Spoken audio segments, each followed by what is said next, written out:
आपका स्वागत है हमारे चैनल में। आइए जानते हैं बिहार के शिक्षकों के लिए क्या खबर आ रही है। पटना हाईकोर्ट ने शिक्षकों को सेवा से निकाले जाने तथा वेतन रोके जाने के मामले में सरकार को अगले आदेश तक यथास्थिति बनाए रखने का आदेश जारी किया है।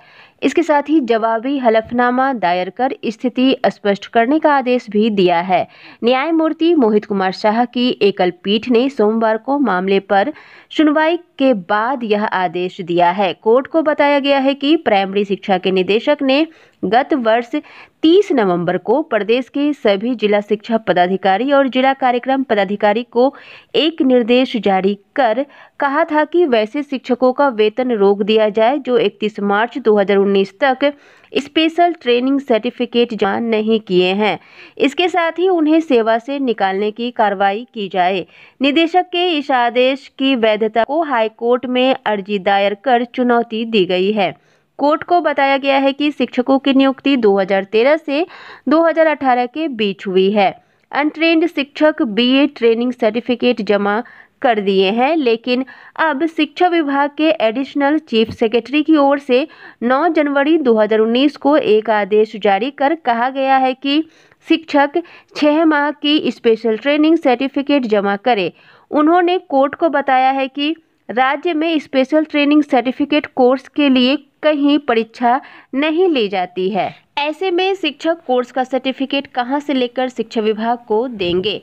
आपको बता दें कि प्राथमिक शिक्षा निदेशक ने स्पेशल ट्रेनिंग सर्टिफिकेट जमा नहीं करने वाले शिक्षकों का वेतन रोकने को कहा था। अब पटना हाईकोर्ट में ये मामला है जिसमें पटना हाईकोर्ट ने आदेश दिया है कि जैसी स्थिति है वैसी स्थिति अगले आदेश तक बनी रहेगी और इस मामले में सरकार से जवाब मांगा गया है। इसके अलावा पटना हाईकोर्ट ने एक और आदेश जारी किया है जिसमें कहा है कि शिक्षक अब एसआरजी और केआरपी का काम नहीं करेंगे। अब जिले में शिक्षक एसआरजी अर्थात राज्य संसाधन समूह और केआरपी अर्थात मुख्य स्रोत व्यक्ति का कार्य नहीं करेंगे।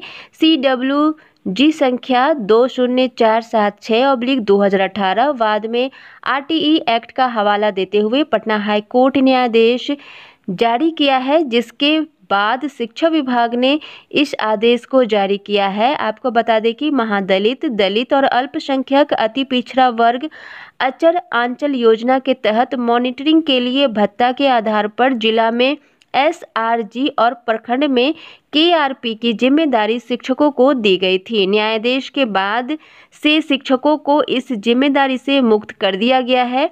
इन्हें शिक्षक के रूप में अपने मूल पद पर तुरंत योगदान देने के लिए कहा है और ऐसे शिक्षकों को तुरंत योगदान करना है। इस संबंध में शिक्षा विभाग के विशेष सचिव सह निदेशक जन शिक्षा सतीश चंद्र झा ने आदेश जारी कर दिया है। जानकारी के मुताबिक शिक्षकों को एसआरजी और केआरपी के रूप में प्रतिनियुक्ति समाप्त करने के बाद रिक्त हुए पदों पर तत्कालिक या वैकल्पिक व्यवस्था के तहत कार्यरत गैर शिक्षक एसआरजी या केआरपी को अतिरिक्त प्रभार दिया जाएगा। संबंधित जिला कार्यक्रम पदाधिकारी इसे क्रियान्वित करेंगे। अतिरिक्त कार्यभार के लिए कोई भी अतिरिक्त राशि नहीं दी जाएगी। जन शिक्षा निदेशक के आदेश के बाद शिक्षकों को एसआरजी और केआरपी के रूप में कार्य करने के आधार पर कोई भी प्रबोधन राशि का भुगतान नहीं किया जाएगा। निदेशक ने डीपीओ को कार्यहित को देखते हुए अतिरिक्त प्रभार के आवंटन का आदेश दिया है। यह योजना एक महत्वपूर्ण योजना है। इसकी तरह महादलित, दलित एवं अल्पसंख्यक अति पिछड़ा वर्ग के असाक्षर बच्चे, 15 से 45 आयु वर्ग के असाक्षर महिलाओं को अक्षर ज्ञान दिया जाता है। इसके अलावा पटना हाईकोर्ट ने एक और आदेश जारी किया है जिसके अंतर्गत ये पता लगाने के लिए कहा है कि सरकारी स्कूलों में अफसरों के कितने बच्चे अभी पढ़ रहे हैं। सरकारी स्कूलों में IAS, IPS, बिहार प्रशासनिक सेवा श्रेणी 1 और श्रेणी 2 के अधिकारियों के कितने बच्चे पढ़ रहे हैं, अब बिहार सरकार ने इसकी खोज शुरू की है। शिक्षा विभाग के अपर मुख्य सचिव संजय कुमार ने इस संबंध में सभी DM और SSP को जिलों के जिला शिक्षा पदाधिकारी के साथ समन्वय स्थापित कर विस्तृत विवरण तैयार कर 3 अगस्त तक विभाग में भेजने का निर्देश दिया है। दरअसल राज्य के मुख्य सचिव 4 अगस्त को सभी 38 जिलों के डीएम और एसपी के साथ वीडियो कॉन्फ्रेंसिंग के माध्यम से समीक्षा बैठक कर इसकी पूरी पड़ताल करेंगे। सरकारी स्कूलों को इस तरह से सुधारने की कोशिश की जा रही है। राज्य में सरकारी शिक्षा और व्यवस्था की दुर्दशा को पटना हाईकोर्ट ने काफी गंभीरता से लिया था। इस मामले पर सुनवाई करते हुए जस्टिस A.K. उपाध्याय ने राज्य सरकार को यह बताने के लिए कहा है कि कितने IAS, IPS और अन्य बड़े अधिकारियों के बच्चे सरकारी स्कूलों में पढ़ रहे हैं। कोर्ट ने कहा है कि सरकारी स्कूलों की दशा तभी सुधरेगी जब अधिकारियों के बच्चे इन स्कूलों में पढ़ाई करेंगे। कई दूसरे फ्रंट पर भी यह मुद्दा उठता रहा है।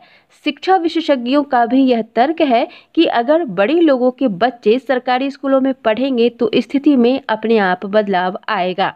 पटना हाईकोर्ट के अंतरिम आदेश के बाद शिक्षा विभाग के अपर मुख्य सचिव संजय कुमार ने सभी जिलों के डीएम और एसपी को पत्र भेजा है। शिक्षा विभाग के पत्र में कहा गया है कि पटना उच्च न्यायालय द्वारा कौशल किशोर बनाम बिहार राज्य मामले में 13 जुलाई 2021 को अंतरिम न्यायाधीश पारित किया गया है। उसमें राज्य में पदस्थापित भारतीय प्रशासनिक सेवा, भारतीय पुलिस सेवा और श्रेणी 1 तथा श्रेणी 2 के पदाधिकारियों के कितने बच्चे सरकारी प्राथमिक और अन्य विद्यालयों में अध्ययनरत हैं, इसके संबंध में विस्तृत विवरण प्रस्तुत करने का निर्देश दिया गया है। सरकारी स्कूलों में कितने IAS, IPS के बच्चे पढ़ाई करते हैं, अब सरकार इसका ब्यौरा जुटाने में जुटी है। वहीं इस मामले पर शिक्षक संघ ने भी सरकार पर हमला बोला है तो न्यायालय के आदेश की सराहना की है। बिहार पंचायत नगर प्रारंभिक शिक्षक संघ के दावे के साथ कहा कि सरकार ब्यौरा जुटाने का भले ही प्रयास कर ले, लेकिन ऐसे 1% सरकारी स्कूल नहीं मिलेंगे जहां IAS और IPS के बच्चे पढ़ाई करते मिलेंगे। शिक्षक नेताओं से बात की हमारे संवाददाता रजनीश कुमार ने।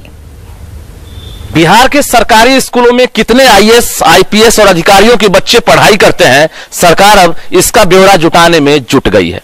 पटना हाईकोर्ट ने एक सुनवाई के दौरान राज्य सरकार से जवाब मांगा है कि राज्य के प्राथमिक स्कूल या अन्य स्कूलों में क्या कोई अधिकारी के बच्चे पढ़ाई करते भी हैं या नहीं।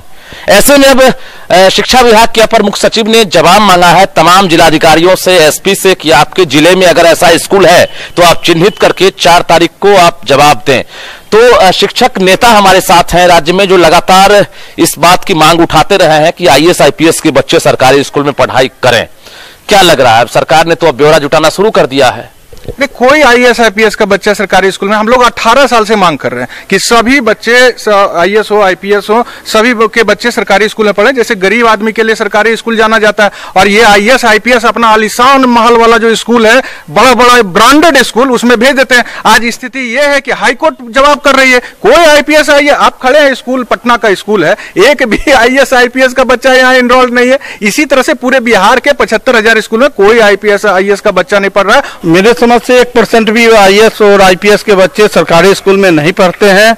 ये रिपोर्ट तो 100% ही आ जाएगा, लेकिन भले ही उनका जो मंशा हो, लेकिन जो सरकार के अगर ये कोर्ट पूछी है, इसके लिए माननीय न्यायमूर्ति के प्रति आभार प्रकट करता हूं। जिस तरह का अगर ये मामला को जनहित याचिका में सुनवाई हुई है तो उनके प्रति मैं धन्यवाद करता हूं। जिस तरह का मुद्दा पहले आना चाहिए। सभी जो शिक्षक नेता हैं वो पटना हाईकोर्ट को धन्यवाद दे रहे हैं कि इस तरह से पटना हाईकोर्ट ने रुचि दिखाई है और राज्य सरकार से जवाब मांगा है। हालांकि 4 अगस्त तक जवाब देनी है सभी जिलाधिकारियों को, सभी एसपी को राज्य सरकार के पास कि आखिर कितने जिले हैं ऐसे जहां पर IAS और IPS के बच्चे पढ़ाई करते हैं, कितने ऐसे स्कूल हैं जहां पर अधिकारियों के बच्चे दाखिला लिए हैं। लेकिन शिक्षक संघ ने साफ कहा है कि ऐसे 1% भी स्कूल नहीं मिलेंगे जहां पर कोई IAS और IPS के बच्चे पढ़ाई करते हैं। अगर पढ़ाई किए होते तो शायद शिक्षा व्यवस्था आज बदल गई होती और स्कूलों की तकदीर भी बदली होती।